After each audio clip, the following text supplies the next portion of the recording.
ಅವು ಯಾತಿಗೆ ನಾನು ಅವ್ರನ್ನ ಕೇಳಬೇಕು, ನೀವು ನನ್ನ ಕೇಳೋದು ನಾನೇನು ಹೇಳಿ 5 ವರ್ಷ ಸರ್ಕಾರ ಮಾಡ್ರಪ್ಪ ಅಂತ ಜನ ಹೇಳೋರೆ. ದಿನ ಅವರೇ ಭಜನೆ ಮಾಡಿದ್ರೆ ನಾನೇನು ಮಾಡೋದೈತೆ? ಸರ್ಕಾರ ಹೋಯ್ತಂತೆ ಅಂತೇಳಿ ಅವರೇ ಹೇಳ್ತಾ ಹೋದರೆ ಚನ್ನಪಟ್ಟಣ ಅಲ್ಲೇ ಇದೆಯಲ್ಲ, ಎಲ್ಲೂ ಹೋಗಿಲ್ಲ. ಅಭ್ಯರ್ಥಿ ತೀರ್ಮಾನ ಮಾಡ್ತೀವಿ. ಎನ್ ಡಿ ಎ ಅಭ್ಯರ್ಥಿ ಇರ್ತಾರೆ. ಯಾರು ಕೊನೆ ಹಂತದವರೆಗೂ ಯಾರು ಬೇಕಾದರೂ ನಿರೀಕ್ಷೆಗಳು ಇಟ್ಕೋಬೋದು. ಏನು ಆಯ್ತಪ್ಪ, ಚರ್ಚೆ ಮಾಡೋಣಂತೆ. ರಸ್ತೆಯಲ್ಲಿ ಮಾತಾಡೋಕ್ಕಾಗತ್ತಾ? ನೋಡೋಣ, ಅಲ್ಲಿ ಕಾರ್ಯಕರ್ತರದೆಲ್ಲ ಅವರ ಒಂದು ಅಭಿಪ್ರಾಯಗಳು ತಗೊಂಡು ಮಾಡಬೇಕಲ್ಲ. ಗೆಲ್ಲಬೇಕು. ನಾನು ಚುನಾವಣೆ ಗೆಲ್ಲಬೇಕಲ್ಲಿ. ಚುನಾವಣೆ ಗೆಲ್ಲಲಿಕ್ಕೆ ಏನು ಮಾಡಬೇಕು ಆ ತೀರ್ಮಾನ ತಗೋದು.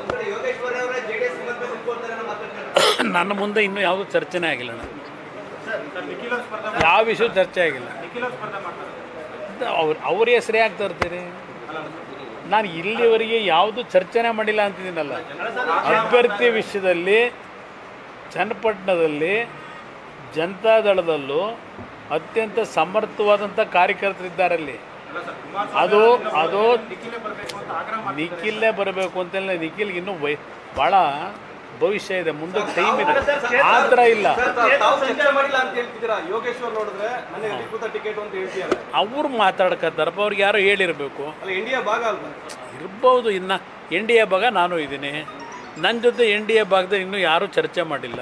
ಚರ್ಚೆಗೆ ಬಂದಾಗ ಚರ್ಚೆ ಮಾಡಿ. ಕ್ಷೇತ್ರದಲ್ಲಿ ಓಡಾಡಬಾರ್ದಾ?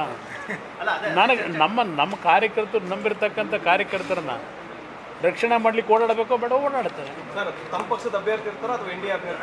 ಎನ್ ಡಿ ಎ ಅಭ್ಯರ್ಥಿ ಇರ್ತಾರೆ. ತಲೆಗೆ ಕೆಡಿಸ್ಕೊತೀರಿ ಬನ್ನಿ. ಇಲ್ಲಿ BJP JDS ಅಲ್ಲ, ಎನ್ ಡಿ ಎ ಅಭ್ಯರ್ಥಿ BJP JDSನಿಂದ ನಿಲ್ತಾರೆ.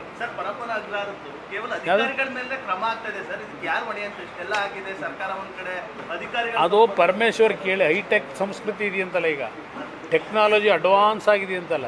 ಅವರೇ ತಾನೇ ಮೊನ್ನೆ ಹೇಳಿದ್ದು, ಭಾಳ ಟೆಕ್ನಾಲಜಿ ನಮ್ಮ ರಾಜ್ಯದಲ್ಲಿ ಇಂಪ್ರೂವ್ ಮಾಡಿಬಿಟ್ಟಿದ್ದೀವಿ ಇಲಾಖೆಯಲ್ಲಿ, ನಾನು ಬಂದ ಮೇಲೆ ಅಂತ ಹೇಳಿ. ಈ ಟೆಕ್ನಾಲಜಿನ ಇಂಪ್ರೂವ್ ಮಾಡಿರೋದು ಪರಮೇಶ್ವರ್ ಅವರು. ದರ್ಶನ್ ಪತ್ನಿ ಮನವಿಗೆ ಮಾಡಿದ್ದು ಸರ್ಕಾರ ಗೊತ್ತಿಲ್ಲ ನನಗೆ ಗೊತ್ತಿಲ್ಲದೇ ಇರೋ ವಿಷಯ ನಾನು ಯಾಕೆ ಮಾತಾಡ್ತೀನಿ? ನನಗೆ ಅಲ್ಲಿ ಏನೇನು ನಡೀತೇವೆ ಅಂತ ನನಗೇನು ಗೊತ್ತಿಲ್ಲದೇ ಇರೋ ವಿಷಯ ನಾನು ಹೆಂಗಣ ಮಾತಾಡಲಿ?